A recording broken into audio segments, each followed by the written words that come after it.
Communication as a process requires different tips to enrich it and make it much more powerful. Think of it like preparing jollof.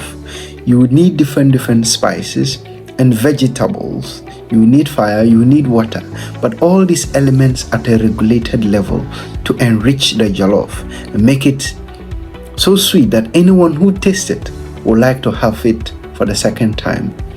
Have you ever had a conversation with someone and then this conversation keeps ringing in your mind, the memory keeps replaying, and then you feel that I want to have a conversation for the second time or more with this particular individual just because of the way they were able to engage you, the way you were able to connect with the person? I bet you do. And I just want to share with you some few tips that have made that particular conversation very enriching.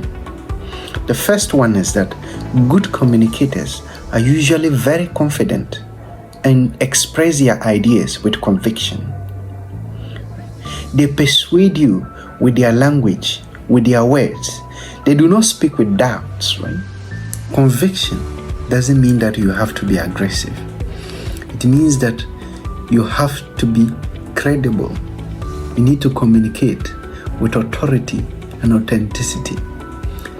This easily makes you trustworthy to your audience. The second tip, which is great communicators are always concise and intentional with their words. They do not use a lot of words when less is needed. At times when you speak a lot than needed, you dilute the message and you lose your credibility. You may even end up contradicting yourself, and this makes you untrustworthy in the eyes of your audience. Your message will not have the desired impact, and so use less words when it is desired. The third tip is that good communicators use frameworks which give structure to their conversation and allow the audience to simply follow the flow of ideas. This reinforces understanding. When your conversation is not structured, ideas are presented haphazardly, making it difficult for the audience to have a logical order of the ideas that are being presented. And so communicators have different framework that are used under different circumstances. So we have PrEP, we have 3-2-1, and then a host of other frameworks that people use, and they use them at different places and with different audience. And you also need to be able to look at all these frameworks and identify one that can be suitable for you, particularly looking at it in relation to your workplace, or maybe if you want to improve your communication for the purpose of academic work, you can also look at these frameworks in terms of that. It really assists you to flow properly and to allow your audience to follow the logic of your presentation.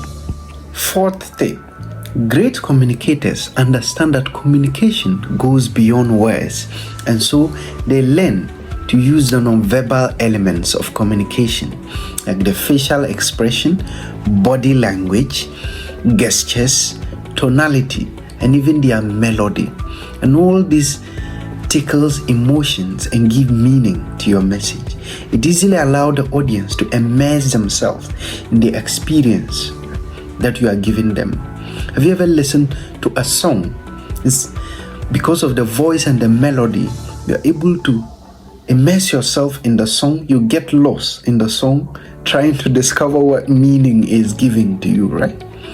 That is the same thing you experience when you try to use all the framework, all your entire framework to communicate. Use your words, your body language, your gestures, your facial expressions. All this reinforces the message that you are giving. You can't be telling a sad story and be smiling about it, right? It doesn't make meaning to your audience. So the next time you are presenting, try to demonstrate the experience of what you are saying, what your words are meaning. Let your body language also convey that same meaning. Finally, great speakers use storytelling, analogies, and props at the beginning of presentations to stifle your imagination, especially when they start with a question. You are always engaged throughout the entire process just to be able to find the final answer. That is no coincidence or an accident. It is it's a technique just to engage you, and you can equally use that technique when you are speaking to other people. You know, communication goes beyond just the mere speaking, the mere usage of body language, but our aim is to inspire others, to influence them, and to give them the desire and what it takes to be able to do what they want to do and to pursue their goals and dreams. Thank you so much for watching. Smash the like button and leave a follow if you want to see my next video.